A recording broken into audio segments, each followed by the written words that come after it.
Hello and welcome to Spectrum News at 2. My name is Xavier Robert, coming to you live from Uyo, the capital city of Akwa Ibom. Let's take a look at the headlines. Vice President Shettima to visit displaced victims of Plateau attacks. NGF mourns former Ondo Governor Keredolu's demise. Plus, renewable energy drive for indigenous groups in Colombia. We'll bring you details of these stories and more in a moment.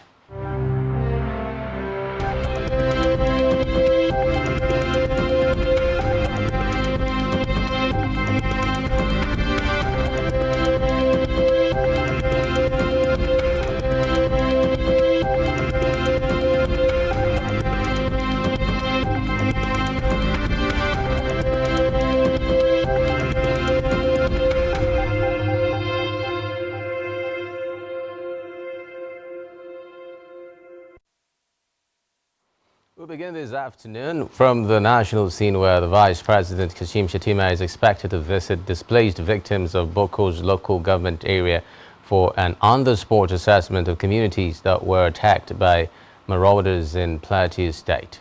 The National Security Advisor Nuhu Ribadu, alongside the Chief of Defense Staff General Christopher Musa, with Governor Caleb Mutfwang, former governors Simon Lalong and Joshua Dariye, are reportedly seen at the Yakubu Gowon airport awaiting the arrival of Shettima. Reports further say the attacks were recorded in communities in the Bokos and Barakin Ladi local government areas.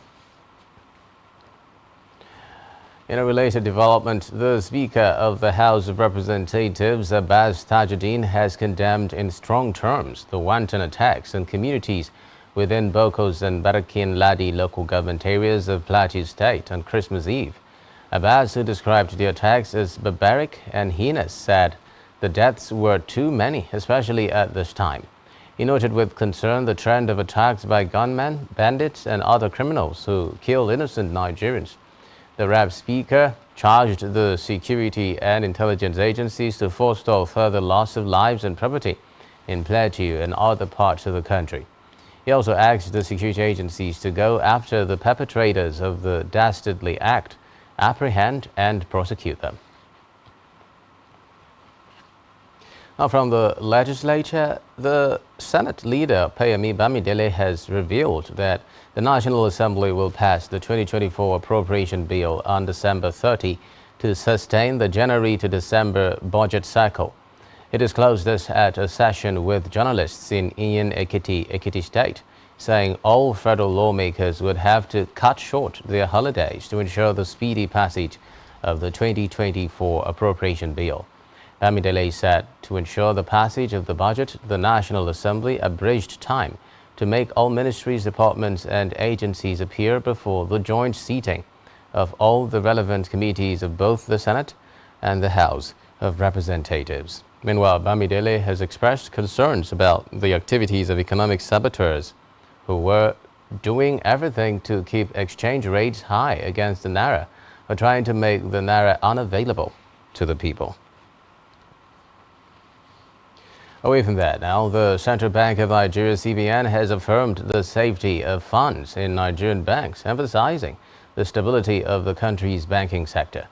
The Apex Bank therefore advised the public to continue with their regular banking activities without succumbing to the alarm caused by unverified reports not originating from the CBN concerning the health status of Nigerian banks. The CBN stated that it is fully equipped to carry out its statutory duties of upholding a stable financial system in Nigeria. In a statement issued by the Acting Director, Corporate Communications, Hakama Sidi Ali, the Apex Bank said it has noticed reports in certain media outlets about a recommendation for the federal government to take over some CBN-supervised financial institutions. The clarification comes after the report by the CBN Special Investigator, G. Mobazi, that the embattled former governor of the Apex Bank, Godwin Emefiele, used proxies to set up two financial institutions. On a sad note, the chairman of the Nigeria Governors Forum, NGF, and Kwara State Governor Abdulrahman Abdulrazak has expressed sadness over the death of Ondo State Governor Olurotimi Akeredolu San. The NGF described Akeredolu as an exceptional statesman who made indelible marks in public service. The governor, in a statement signed by his chief press secretary to the governor, Rafiu Ajakaye, said his heartfelt condolences go to the Progressives Governors Forum, the government and people of Ondo State, the Nigerian Bar Association NBA, as well as the immediate family of his dear brother and colleague Olurotimi Akeredolu. Meanwhile, the former Ondo State Governor Olurotimi Akeredolu, aged 67, reportedly died today after a prolonged health battle. Akeredolu, a senior advocate of Nigeria, San, former president of the Nigerian Bar Association NBA, and former Attorney General of Ondo State, was a second-term governor before his death. Until his death, he was the chairman of the Southern Governors Forum, a body with governors of the 17 states in southern Nigeria as members. Akeredolu also led his 5 colleagues in the Southwest as chairman, championing many reforms, especially in the area of security, prominent among which was the establishment of the Southwest Security Network, codenamed Amotekun. Also, the former Speaker of the House of Representatives, Gali Naba, is reportedly dead. Born on September 27, 1958, the 8th Speaker of the House of Representatives died in Abuja today. According to the deceased family, late Naba battled with ailment for a long time before passing away. Naba, before his demise, served as the Speaker of the House between 1999 and 2003. His health struggles had previously prompted his medical evacuation abroad for treatment, leading to an extended period away from Nigeria. Back here, Akwa Ibom State Governor Pastor Umoeno has declared Tuesday, January 2, 2024 as public holiday to mark the New Year, Thanksgiving and official opening of the International Christian Worship Center in the state. Governor Umoeno therefore called on all Akwa Ibom people to turn out as a people united under one God for the Thanksgiving service, as he renewed his pledge to work for the unity and prosperity of the state, to reciprocate the love and confidence reposed in him by his election as governor and continuous show of support. The governor made these known while speaking at the maiden edition of Nsurubium Day, an initiative of the governor billed to be an annual event to host his kinsmen, stakeholders of his government and Akwa Ibom people in celebration of his mandate as governor of Akwa Ibom State. On his part, the immediate past governor of Akwa Ibom State, Udom Emmanuel, addressing the gathering in company of his wife, Martha, expressed pleasure over the ambience of the event and commended the incumbent governor for using the event to reinforce love, peace and harmony in the state, while also using the event to express appreciation for the love extended to them during the Yuletide. The former governor prayed the love and peace that the coming of Jesus bears to abound in every Akwa Ibom family, while urging the people to continually pray for Governor Umoeno's administration and for the peace and prosperity of the state. Earlier in his remarks, the transition chairman of Nsurubium Local Government Area, architect Inyobong Orok, described the event as an affirmation of Nsurubium's love and acceptability of their governor. Now to Africa, where Ethiopia has officially entered default territory, becoming Africa's third nation to do so within a span of 3 years. Reports say Ethiopia's failure to make a $33 million coupon payment on its sole international government bond underscores the country's severe financial challenges exacerbated by the COVID-19 pandemic and a recently concluded 2-year civil war in November 2022. Ethiopia had previously announced its intention to formally default earlier this month. The payment, originally due on December 11, had a technical grace period extending until Tuesday as a result of a 14-day clause in the $1 billion bond agreement. The anticipated default aligns Ethiopia with 2 other African nations, Zambia and Ghana, which are currently undergoing a comprehensive restructuring process under the common framework. On the foreign scene, Colombian government has approved regulations that encourage local communities and indigenous groups to produce energy through renewable sources and sell it to the national grid. It said only 1% of the country's energy comes from alternative sources. According to the country's leader, community leaders, including Afro-Colombians, can now set up partnerships with public and private companies, adding that they will be able to work together to generate power from wind farms, small hydroelectric projects, and biofuels. So on the foreign scene, Gaza's Hamas-run health ministry has said that at least 241 people were killed in the last 24 hours as Israel's military operation continues in the territory. The health ministry noted that 382 people had also been injured over the same period. According to the ministry, at least 20,915 Palestinians have been killed, mostly children and women, in more than 11 weeks of fighting. Meanwhile, Israel's Army Chief Herzi Halevi said the conflict with Hamas will continue for many more months.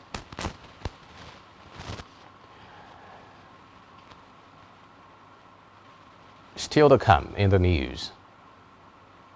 NNL finds Crown FC Kurudu City 1 million naira for assault. Do stay with us.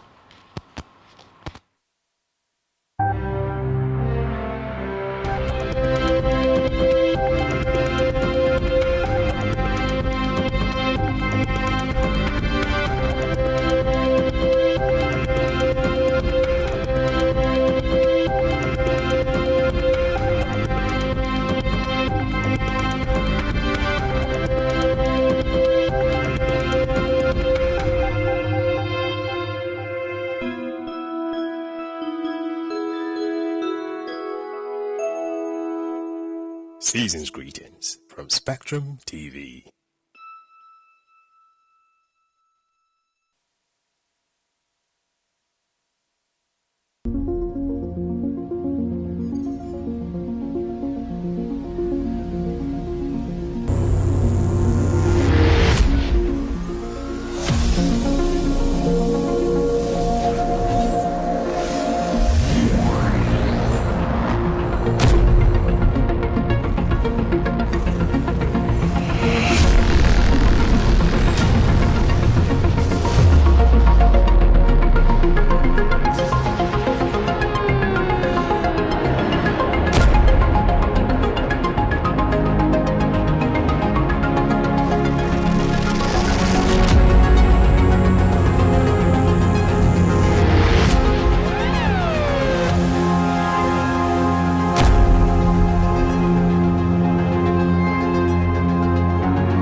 For brilliant broadcast and entertainment, sports on the go, and news around the world, watch Spectrum TV on StarTimes DTH Channel 421 and free-to-air frequency 12733.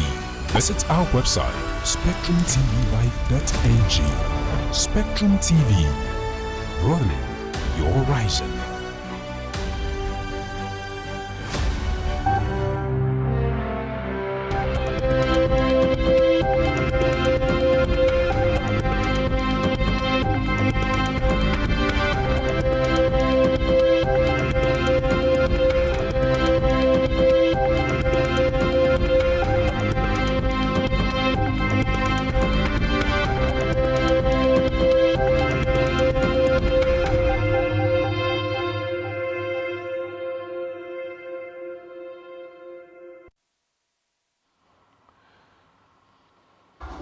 Many thanks for staying tuned. Now, on our business news, World Bank has said that diaspora remittance into Nigeria is expected to exceed $20 billion by the end of the year, as total remittances into the sub-Saharan Africa region increased by 1.9%. The World Bank's latest Migration and Development brief released this month also stated that the global remittance flows would continue to grow in 2023, although at a slower pace.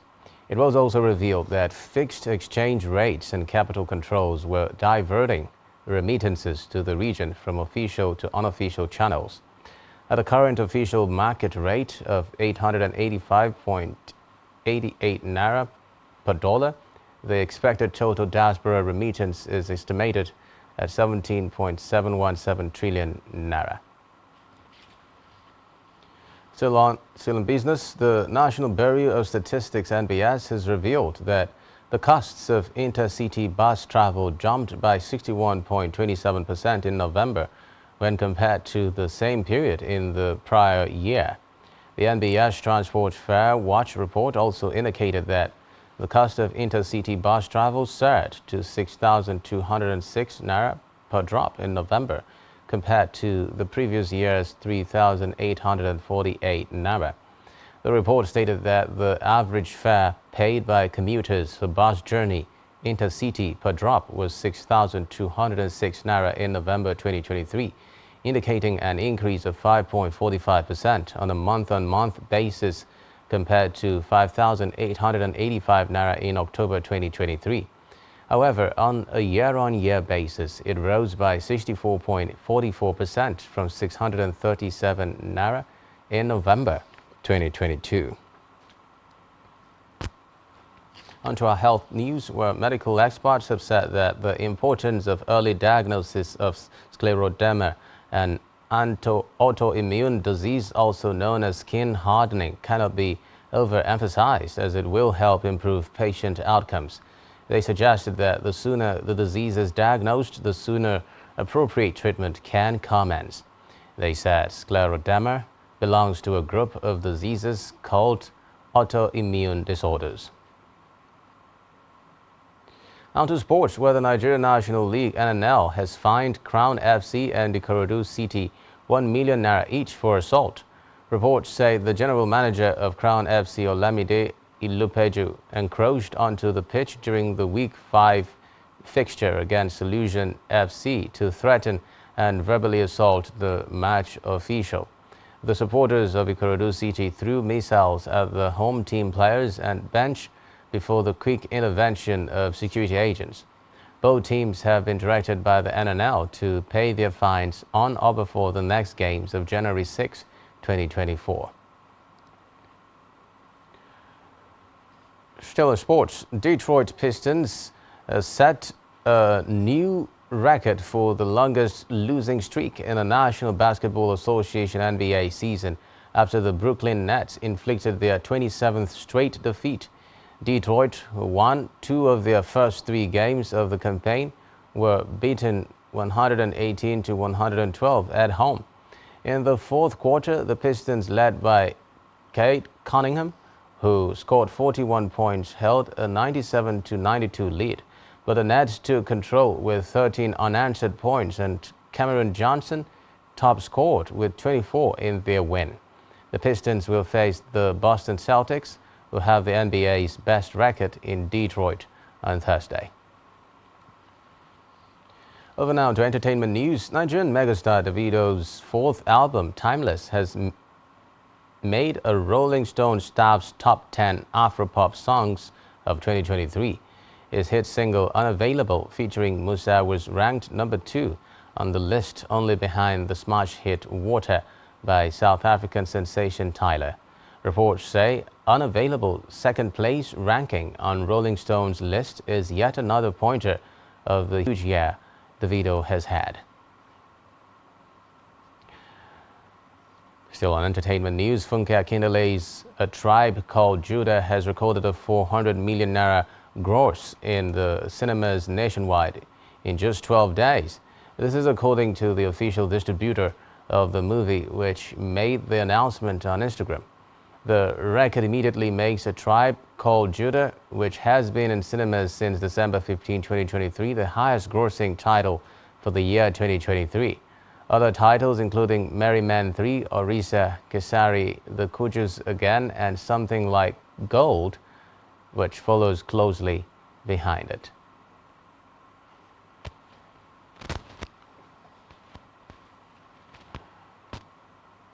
And that's all we have for you at this time. Do ensure to follow us on social media and subscribe to our YouTube channel, all of which you can find on our website, spectrumtvlive.ng. You've been watching Spectrum News at 2. My name is Xavier Robert. Do have a terrific day ahead. Bye for now.